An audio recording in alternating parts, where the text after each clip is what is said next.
Nehemiah chapter 3, beginning in verse 15. Shallun the son of Kolhezah, the ruler of the district of Mizpah, repaired the spring gate. He built it, covered it, and set up its doors, its bolts, and its bars. And he repaired the wall of the pool of Shelah by the king's garden, even to the stairs that go down from David's city. After him, Nehemiah the son of Azbuk, the ruler of half the district of Bethzur, made repairs to the place opposite the tombs of David, and to the pool that was made, and to the house of the mighty men. After him, the Levites, Rehum the son of Bani, made repairs. Next to him, Hashabiah, the ruler of half the district of Keilah, made repairs for his district. After him, their brothers, Bavi the son of Henadad, the ruler of half the district of Keilah, made repairs. Next to him, Azer the son of Jeshua, the ruler of Mizpah, repaired another portion across from the ascent to the armory at the turning of the wall. After him, Baruch the son of Zabbai earnestly repaired another portion, from the turning of the wall to the door of the house of Eliashib the high priest. After him, Meremoth the son of Uriah, the son of Hakaz, repaired another portion, from the door of the house of Eliashib even to the end of the house of Eliashib. After him, the priests, the men of the surrounding area, made repairs. After them, Benjamin and Hashub made repairs across from their house. After them, Azariah, the son of Maaseiah, the son of Ananiah, made repairs beside his own house. After him, Binnui, the son of Henadad, repaired another portion, from the house of Azariah to the turning of the wall, and to the corner. Palau, the son of Uzai, made repairs opposite the turning of the wall, and the tower that stands out from the upper house of the king, which is by the court of the guard. After him, Pedaiah, the son of Parosh, made repairs. Now the temple servants lived in Ophel, to the place opposite the water gate towards the east, and the tower that stands out. After him, the Tekoites repaired another portion, opposite the great tower that stands out, and to the wall of Ophel. Above the horse gate, the priests made repairs, everyone across from his own house. After them, Zadok the son of Immer made repairs across from his own house. After him, Shemaiah the son of Shechaniah, the keeper of the east gate, made repairs. After him, Hananiah the son of Shelemiah and Hanun the sixth son of Zalaph repaired another portion. After him, Meshullam the son of Berechiah made repairs across from his room. After him, Malchijah, one of the goldsmiths to the house of the temple servants and of the merchants, made repairs opposite the gate of Hamifkad and to the ascent of the corner. Between the ascent of the corner and the sheep gate, the goldsmiths and the merchants made repairs. But when Sanballat heard that we were building the wall, he was angry and was very indignant and mocked the Jews. He spoke before his brothers in the army of Samaria and said, "What are these feeble Jews doing? Will they fortify themselves? Will they sacrifice? Will they finish in a day? Will they revive the stones out of the heaps of rubbish, since they are burnt?" Now Tobiah the Ammonite was by him, and he said, "What they are building, if a fox climbed up it, he would break down their stone wall. Hear our God, for we are despised.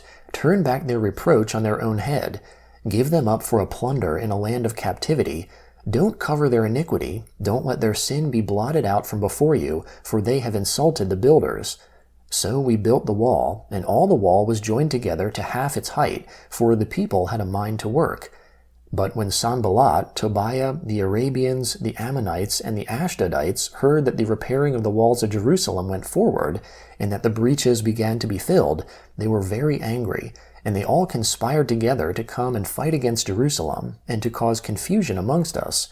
But we made our prayer to our God, and set a watch against them day and night because of them.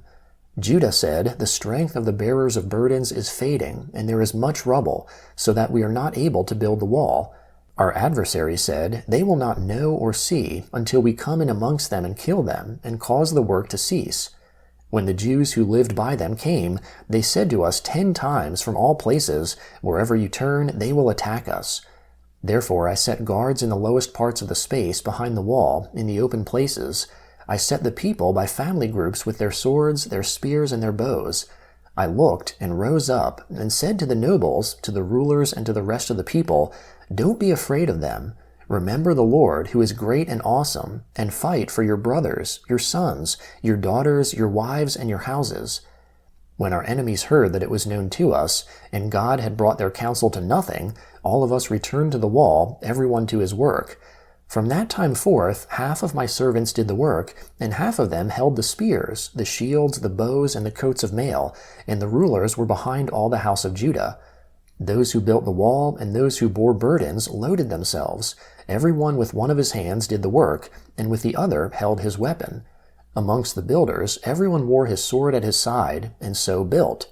He who sounded the trumpet was by me. I said to the nobles, and to the rulers, and to the rest of the people, the work is great and widely spread out, and we are separated on the wall, far from one another. Wherever you hear the sound of the trumpet, rally there to us. Our God will fight for us.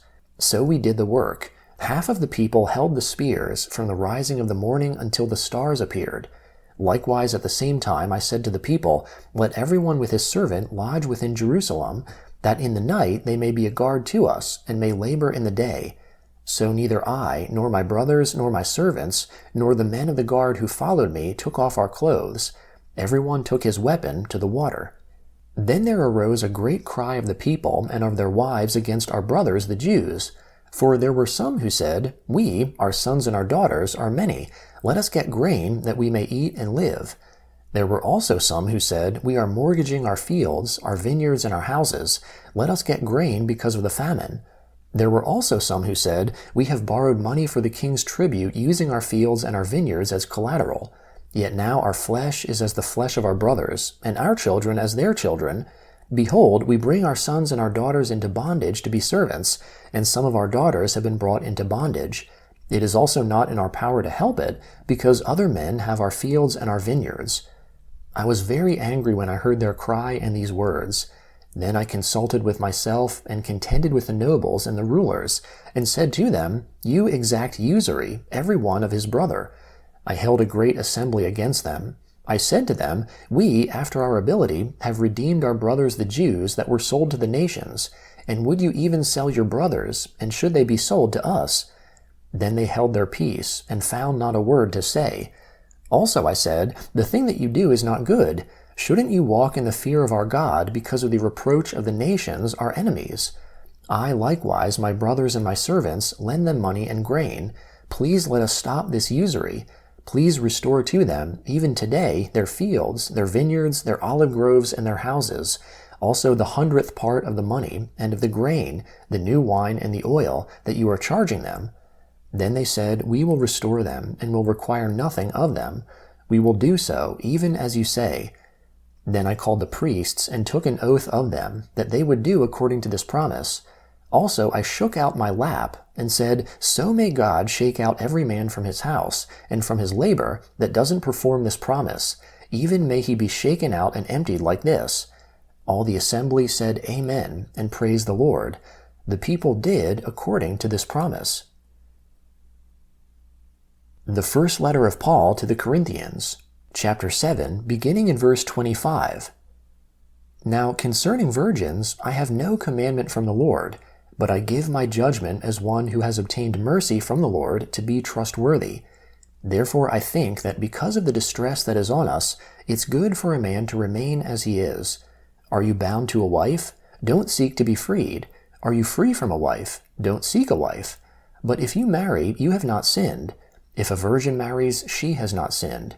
Yet such will have oppression in the flesh, and I want to spare you. But I say this, brothers, the time is short. From now on, both those who have wives may be as though they had none, and those who weep as though they didn't weep, and those who rejoice as though they didn't rejoice, and those who buy as though they didn't possess, and those who use the world as not using it to the fullest. For the mode of this world passes away. But I desire to have you to be free from cares. He who is unmarried is concerned for the things of the Lord, how he may please the Lord. But he who is married is concerned about the things of the world, how he may please his wife. There is also a difference between a wife and a virgin. The unmarried woman cares about the things of the Lord, that she may be holy both in body and in spirit.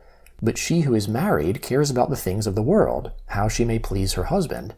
This I say for your own benefit, not that I may ensnare you, but for that which is appropriate, and that you may attend to the Lord without distraction. But if any man thinks that he is behaving improperly towards his virgin, if she is past the flower of her age, and if need so requires, let him do what he desires. He doesn't sin, let them marry. But he who stands steadfast in his heart, having no urgency, but has power over his own will, and has determined in his own heart to keep his own virgin, does well. So then both he who gives his own virgin in marriage does well, and he who doesn't give her in marriage does better. A wife is bound by law for as long as her husband lives, but if the husband is dead, she is free to be married to whomever she desires, only in the Lord. But she is happier if she stays as she is, in my judgment, and I think that I also have God's Spirit. Psalm 32, beginning in verse 1. Blessed is he whose disobedience is forgiven, whose sin is covered. Blessed is the man to whom the Lord doesn't impute iniquity, in whose spirit there is no deceit.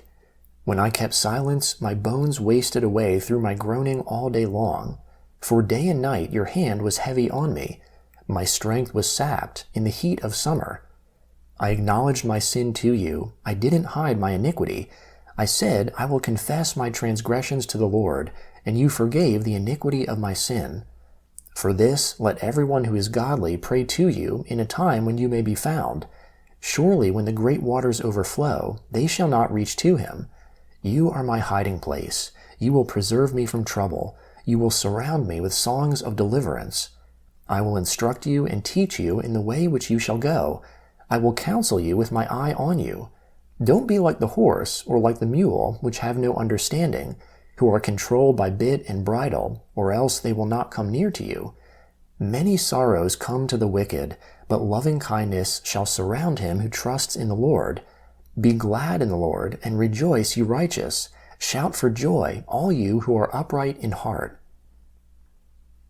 Proverbs chapter 21, beginning in verse 5. The plans of the diligent surely lead to profit, and everyone who is hasty surely rushes to poverty. Getting treasures by a lying tongue is a fleeting vapor for those who seek death. The violence of the wicked will drive them away because they refuse to do what is right.